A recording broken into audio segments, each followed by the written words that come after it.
আচ্ছা, আমি দুনিয়াতে আছি কেন? আমি দুনিয়াতে এসেছি কেন? এক সময় তো আমি ছিলাম না, আবার এক সময় আমি থাকবও না। কেউ এসে চিরস্থায়ী হতে পারে নাই, তো আমরাও পারবো না। তো আল্লাহ পাক আমাদেরকে সৃষ্টিটা করলেন কেন? আমার কাছে আমার রব কি চান? আমি যদি না থাকতাম তাহলে আমার পরিবার চলতো কিনা, আমার সমাজটা চলতো কিনা, আমার শিক্ষা ব্যবস্থাটা চলতো কিনা, আমার দেশটা চলতো কিনা, এই বিশ্বের ঘূর্ণন চলতো কিনা, আর্নিক গতি চলতো কিনা, থেমে যেত? উত্তর না। আমি না থাকলে আর্নিক গতি থামতো না।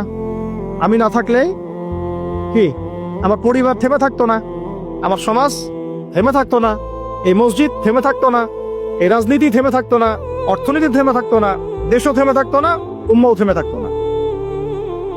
তাহলে আল্লাহ পাক আমাকে কেন সৃষ্টি করলেন? আমার কি রোল আছে এখানে? আমার কি ভূমিকা? এই এতটুকু চিন্তা করার মতো আমাদের জেনারেশন আমরা পাচ্ছি না।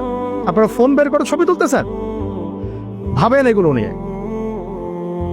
আমাকে দিয়ে কি করবেন? আমাদের তো কিচ্ছু করার নাই এই কথাগুলো বলা ছাড়া। এই কথাগুলো বলা বা সচেতনতা তৈরি করা ছাড়া আমাদের হাতে কিছুই করার নাই। Not at all, absolutely nothing. কিচ্ছু করার নাই। এইসব ফ্যান্টাসি দিয়ে লাভ নাই।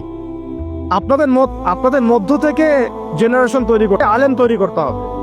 আপনাদের মধ্য থেকে কারি, হাফেজ, দাঈল আল্লাহ এবং উম্মার নেতৃত্ব প্রদানকারী জেনারেশন তৈরি করতে হবে। এইসব চেয়ারে বসে কয়জন? সারা বাংলাদেশে হয়তো 50 জন, 100 জন। এই 100টা মানুষ ইউনাইটেড না, তারাও বিক্ষিপ্ত। 16 কোটি মুসলিমের দেশ বলছেন, 16,000 দলে বিভক্ত। এর মধ্যে সবচেয়ে বিশুদ্ধ যেটাকে আমরা মনে করি, সেখানেও দেখবেন যে আরো 10টা 20টা দল হয়ে বসে আছে। এর বাইরে গিয়ে আবার যারা বললো না তারা বিশুদ্ধ নয়, আমরাই সবচেয়ে বিশুদ্ধ, ওদের মধ্যেও 10টা দল হয়ে গেল।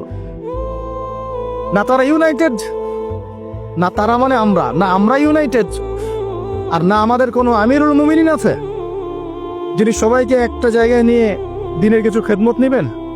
আসসালামু আলাইকুম থাকবে, শুনলাম, মানলাম, আনুগত্য করলাম, এমন থাকবে? নাই।